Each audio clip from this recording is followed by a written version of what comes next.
Hello everyone, I'm Caitlin Clark and I refuse to return to the WNBA because Angel Reese doesn't deserve to be my opponent. To be honest, watching her performance in the 2025 season has left me completely disappointed. Guys, I just know everybody in the league is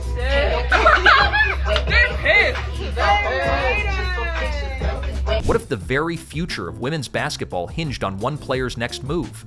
What happens when the league that built her crowns suddenly lets her slip through? Guys, is KK21? Is KK21?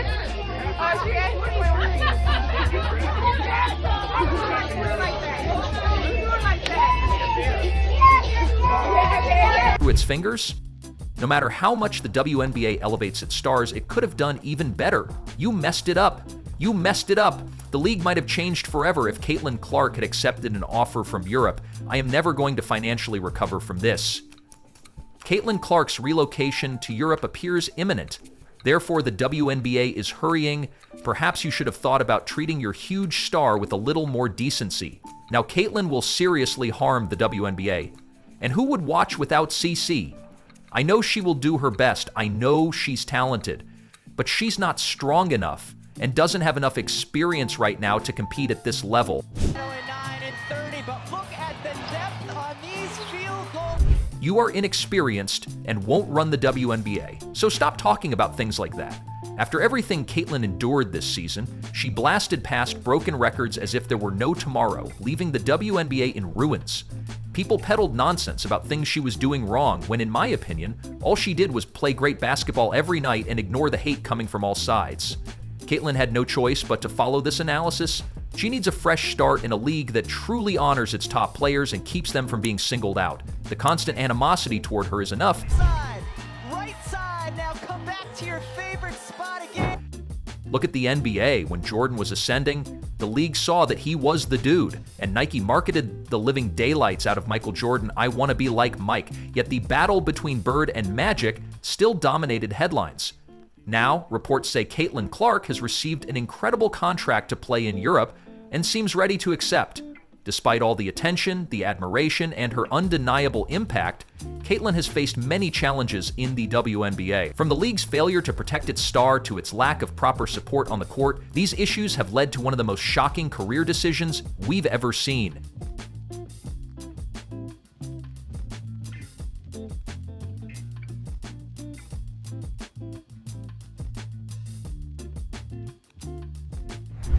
She's finally had enough of the WNBA's mistreatment and after countless frustrations is ready to leave.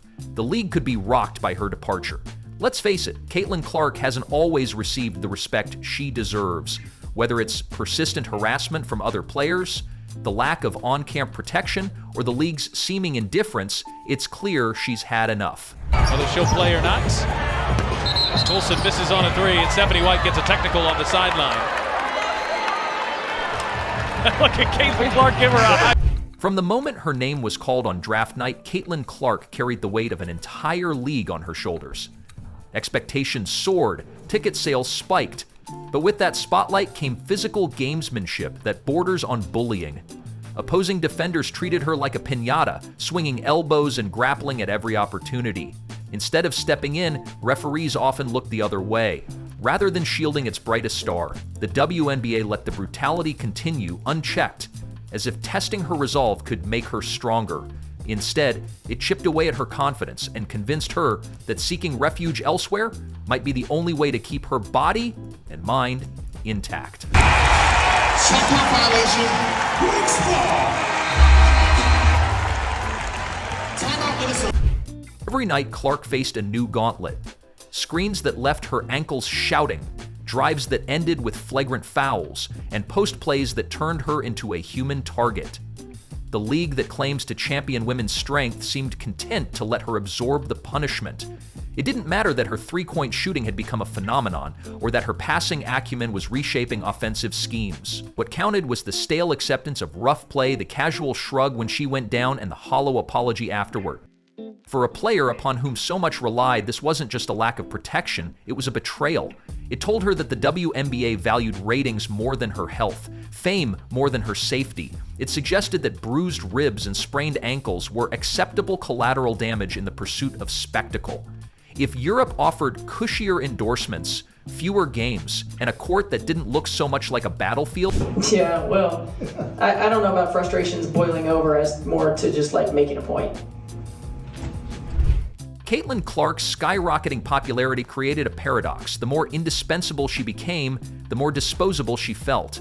Social media buzzed with every long-range bomb she launched, yet whispers behind closed doors questioned if she could withstand the grind of a full WNBA season. Headlines praised her highlights while downplaying the toll it took to get them. The league cleverly marketed the Caitlin effect to lure new viewers, but balked when it came to investing in her well-being. Behind the scenes, sponsors debated the ROI of backing a player whose body was breaking faster than ticket records. Team owners, eager for the financial windfall, were slow to lobby for rule changes that would curb excessive physicality. Coaches praised her work ethic in interviews, but failed to adjust defensive schemes to give her breathing room. It was a classic case of loving the harvest, but neglecting the roots. Well, Caitlin said she got me though, so. One more than that. She just got a bonus. When offer sheets from top European clubs started circulating, they read like fairy tales. Substantial paydays, fewer load management concerns, and marketing campaigns built around her name. Suddenly, Europe looked like a promised land where Caitlin could reap the rewards she generated stateside. No longer would she have to choose between risking injury and putting on a show. Instead, she could play smarter, not harder, and still command the spotlight she deserved. The WNBA's marketing machine spun Caitlin Clark's highlights into gold, yet it failed to address the fractures beneath the sheen. Posters of her pinpoint threes plastered arenas and social feeds, but no one paused to ask if her body could bear the weight of constant expectation. When her ankle buckled under a hard fall, coverage shifted from praising her recovery to debating if she was too fragile for the league. Meanwhile, rival leagues watched closely, ready to swoop in with cushioned contracts. Europe's top clubs, long hungry for a global icon, offered Clark what the WNBA never did: a guarantee of respect, rest, and real resources for athlete care. That contrast crystallized her decision. Staying meant risking her prime for a league that treated her like an investment rather than a human. Leaving meant seizing control of her destiny in a system that values star power and safety equally. In her exit lies a stark lesson: marketing can build a star, but only true support can keep one shining. Beaver bench thought so, and Boston tangled up underneath with Adota. Yeah, no, I don't like this at all. Not at all. Yeah, and she's going to challenge this. Caitlin Clark, well, you know. The ripple effect of Clark's looming departure spread faster than any three-door bomb she launched. Fans who tuned in solely to watch her plays now stake their basketball allegiance on European schedules. TV networks scrambled to adjust programming, fearful of a ratings crash. WNBA sponsors reconsidered deals, worried their brands would lose the halo effect Clark provided. Internally, team morale cracked as players braced for life without the league's brightest beacon. Front offices convened emergency strategy sessions, debating rule changes and pay raises they'd long delayed. It was a scramble that exposed years of complacency. All at once, the league realized that star retention matters as much as star recruitment. The staff who once celebrated her draft class now frantically drafted memos on player satisfaction. It took one star's near folk to make the league see that neglecting athlete welfare can cost far more than any contract saved. Hello everyone, I'm Caitlin Clark and I refuse to return to the WNBA because Angel Reese doesn't deserve to be my opponent. To be honest, watching her performance in the 2025 season has left me completely disappointed. Comparisons between European fan culture and WNBA crowds grew impossible to ignore. In Spain and Turkey, Caitlin Clark would step into arenas where chants echoed her name in unison, not drowned in scattered applause. In these markets, clubs rolled out red carpets, charter flights, dedicated physio teams, and exclusive media deals. Every seat sold, every jersey printed bore her name. Contrast that with the WNBA's patchwork approach: last-minute promotional banners, half-hearted digital campaigns, and travel schedules that left players exhausted. Europe's approach wasn't a gamble, it was a long-term investment in star attraction. Clark recognized that investing in her brand overseas meant playing before fans who saw her not just as a player, but as a cultural phenomenon. That difference in culture sealed the deal. She knew that in Europe, her legacy could grow beyond sport. Disappointed. Angel always projects a false aura of dominance, but in reality, her scoring is wildly inconsistent, her defense often looks feeble, and most pathetically, she still resorts to... The domino effect on other WNBA players became clear before Clark even signed her European deal. Teammates and rivals alike eyed that contract offer with a mix of envy and relief. Many wondered if they too could leverage their own talents for better terms abroad. Conversations that had once centered on playoff seeding turned to negotiating off-season slots in overseas leagues. Suddenly, the WNBA's traditional multi-league treadmill looked less attractive. Players craved the balance of top competition with proper rest and compensation. As chatter about collective action surged, team owners faced an uneasy truth. Without structural reform, they risked losing not one superstar, but an entire generation of talent. Clark's move thus became a catalyst, pushing athletes to rethink career paths and demands for fair treatment. Potential reforms within the WNBA now hang in the balance. League officials sketched proposals for expanded travel budgets, enhanced medical support, and revised game schedules. Each idea felt like a patchwork fix for systemic neglect. Meanwhile, talk of a new stars-only revenue pool emerged, money set aside specifically to reward marquee players. Critics called it a band-aid on a broken spine. True reform, they argue, requires a wholesale upgrade of player care, marketing budgets, and league governance. Without that, any promise of change risks evaporating like preseason hype. Clark's departure stands as both a warning and an opportunity. The league can either rise to meet the moment or watch its stars drift toward greener pastures. Dirty tactics in an attempt to gain an advantage. Her shoves, pulls, and even intentional fouls during games have repeatedly soured the atmosphere of the sport. I'm not making excuses for myself, but look... The gamble for Caitlin Clark's career reflects her confidence in the European model. She forgoes the comfort of home courts for arenas, where she'll play fewer games but earn more money. That decision carries risk, adjusting to new teammates, different coaching philosophies, and unfamiliar fan expectations. Yet the prize is undeniable, a chance to solidify her brand in multiple continents. European leagues court her as their centerpiece, promising creative endorsement deals and global media exposure. Clark's willingness to leap into the unknown signals her ambition. It shows she values long-term legacy over short-term comfort. In doing so, she blazes a trail for athletes worldwide, proving that taking charge of one's career sometimes means leaving the familiar behind.